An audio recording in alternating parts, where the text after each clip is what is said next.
प्यारे बच्चों, Hindi learning zone में आपका स्वागत है। आज हम करेंगे कक्षा 7वीं का पाठ 3, जिसका नाम है फूल और कांटा। यह पाठ अयोध्या सिंह उपाध्याय हरिऔध जी के द्वारा लिखा गया है। अयोध्या सिंह उपाध्याय हरिऔध बच्चों के लिए बहुत ही आसान भाषा में कविताएं लिखने के लिए प्रसिद्ध हैं। इस कविता के माध्यम से उन्होंने ऐसे व्यक्तियों की निंदा की है जो कि बड़े बड़े परिवार का दावा करके अच्छे कर्म नहीं करते। इन्होंने एक ही परिस्थिति में पलने वाले दो भिन्न स्वभावों का वर्णन किया है। कविता का नाम है फूल और कांटा। उससे पहले जिन बच्चों ने अभी तक चैनल को सब्सक्राइब नहीं किया, सब्सक्राइब कर लें और वीडियो पसंद आने पर लाइक और शेयर करना ना भूलें। शुरू करते हैं। फूल और कांटा।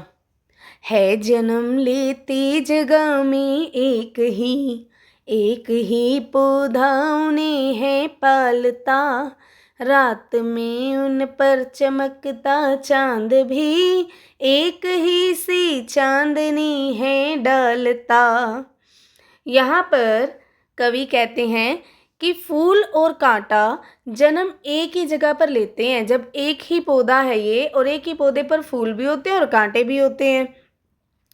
एक ही पौधा है उन्हें पालता, अर्थात एक ही पौधे पर दोनों का जन्म होता है, एक ही पौधे पर दोनों पलते हैं, बढ़ते हैं।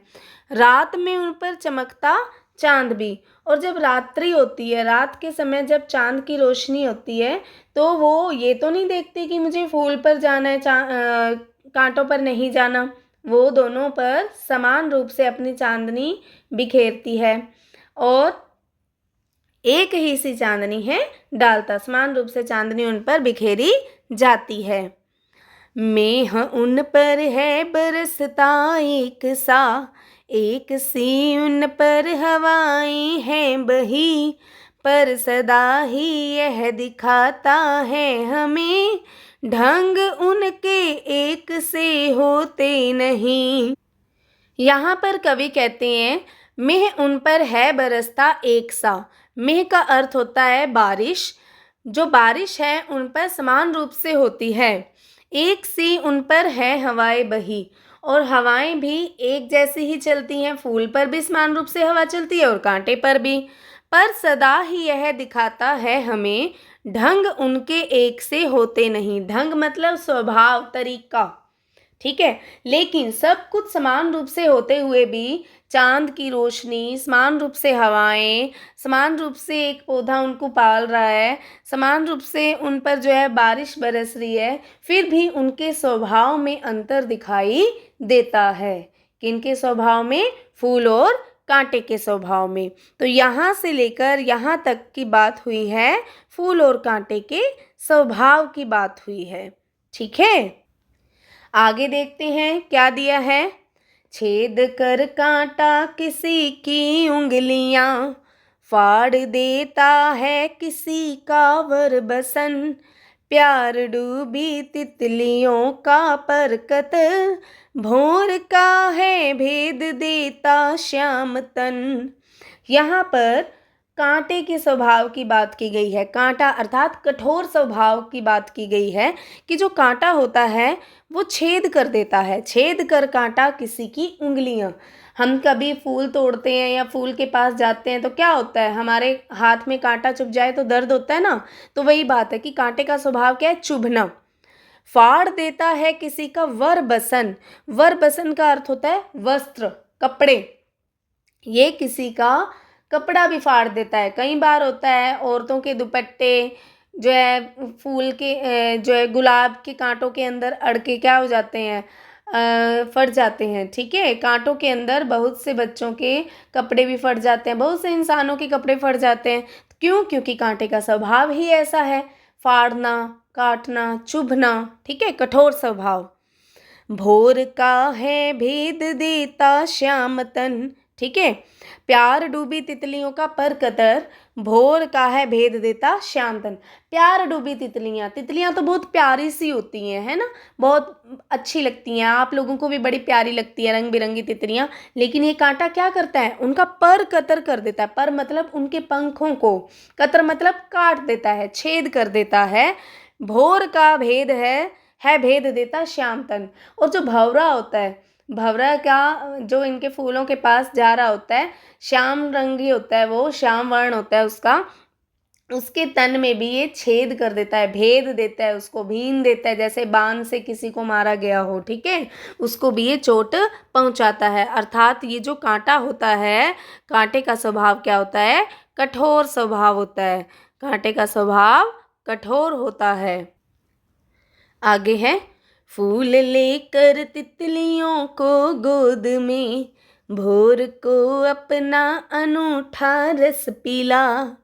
फूल लेकर तितलियों को गोद में, यहाँ पर फूल के स्वभाव की बात की गई है। फूल कैसा है? फूल प्रेम का प्रेम रूपी स्वभाव रखता है, सुंदरता है, सौंदर्य रहता है उसके अंदर, ठीक है। प्रेम और सौंदर्य किसकी पहचान है? फूल की। ये तितलियों को अपनी गोद में ले लेता है, अर्थात तितलियाँ फूलों पर जा जाकर रस चूसती हैं उसका। भोर को अपना अनूठा रस पिला, बहुत ही मीठा मीठा रस होता है जो कि भंवरा भी फूलों से ग्रहण करता है। क्यों? क्योंकि फूल तो प्रेम का प्रतीक है। कांटे के पास जाकर तो रस नहीं मिलेगा, कांटा तो क्या करता है? उनको मार देता है, ठीक है। निज सुगंधों निराले रंग से, है सदा देता कली का जी खिला। यहाँ पर क्या है? निज, निज मतलब अपनी, सुगंधों मतलब खुशबुओं से, ओ मतलब और, निराले रंग से, अलग अलग रंग बिरंगे फूल होते हैं, ये अपनी खुशबुओं से और रंगों से क्या कर देते हैं? सदा देता कली जी की खिला, अर्थात जो कलियाँ होती हैं, कलियों का मन जो है खिला देता है, ठीक है। जो छोटे छोटे कलियां हैं जो अभी पुष्प नहीं बनी है, वो भी उन फूलों को देखकर पुष्प का रूप लेने के लिए, खिलने के लिए उत्सुक हो जाती हैं, और उत्सुक होकर वो भी खिल जाती हैं, बड़े बड़े फूल बन जाती हैं जिन पर तितलियां और भंवरे आकर मस्ती करते हैं। अब यहाँ पर फूल और कांटे के माध्यम से कवि हमें क्या बताना चाह रहे हैं? स्वभाव का वर्णन करना चाह रहे हैं कि दो प्रकार के स्वभाव होते हैं, है ना। तो आगे देखते हैं, है खटकता एक सबकी आँख में, दूसरा है सोहता सुरशीश पर। एक है जो सभी की आंखों में खटकता है, अर्थात किसी को अच्छा नहीं लगता, कौन? कांटा। दूसरा है सोहता सुरशीश पर। सोहता मतलब शोभित होना, सुर मतलब देवताओं के, ठीक है, शीश मतलब सिर पर। लेकिन जो दूसरा है वो देवताओं के सिर पर सुशोभित होता है। आपकी मम्मी, आपकी दादियाँ भी क्या करती हैं? सुबह सुबह मंदिर जाती होंगी तो फूल लेकर जाती हैं, भगवान को फूल अर्पित करती हैं। एक की जगह कहाँ है? भगवान के शीश पर है, और दूसरे की जगह लोगों की आंखों में खटकती है, लोग उसको पसंद नहीं करते। क्यों? क्योंकि उसके कठोर स्वभाव के कारण। इसीलिए हमें भी क्या रखना चाहिए? हमेशा दूसरों के प्रति प्रेम का स्वभाव रखना चाहिए, तभी लोग हमें पसंद करेंगे। और शिक्षा क्या मिलती है? आइए पढ़ते हैं अगली दोनों लाइनों में। किस तरह कुल की बड़ाई काम दे, जो किसी में हो बड़प्पन की कसर। किस तरह कुल की बड़ाई काम दे। कुल मतलब होता है परिवार, बड़ाई मतलब बढ़ना, ठीक है, काम मतलब कार्य। किसी में हो बड़प्पन की कसर, अगर किसी में अच्छे कर्मों की कसर है, बड़प्पन मतलब जो अच्छे काम करता है, अच्छे कर्मों की कसर है, कसर मतलब कमी है, तो क्या होगा? किस तरह कुल की बड़ाई काम दे, तो चाहे जितना मर्जी परिवार हो, वो किसी काम का नहीं। जितना मर्जी बड़ा परिवार हो कि बहुत बड़ा परिवार है जी, ये तो बहुत बड़े परिवार का इंसान है, लेकिन अगर उसके कर्म अच्छे नहीं हैं तो उसको कोई तवज्जो नहीं मिलेगी, कोई तारीफ नहीं मिलेगी, कोई उसको एक आंख भी नहीं भाएगा। समझ आई? कोई उसको पसंद नहीं करेगा। तो यह थी एक छोटी सी कविता। मिलते हैं इसी कविता के भाषा अभ्यास के साथ अगली वीडियो में। तब तक के लिए धन्यवाद।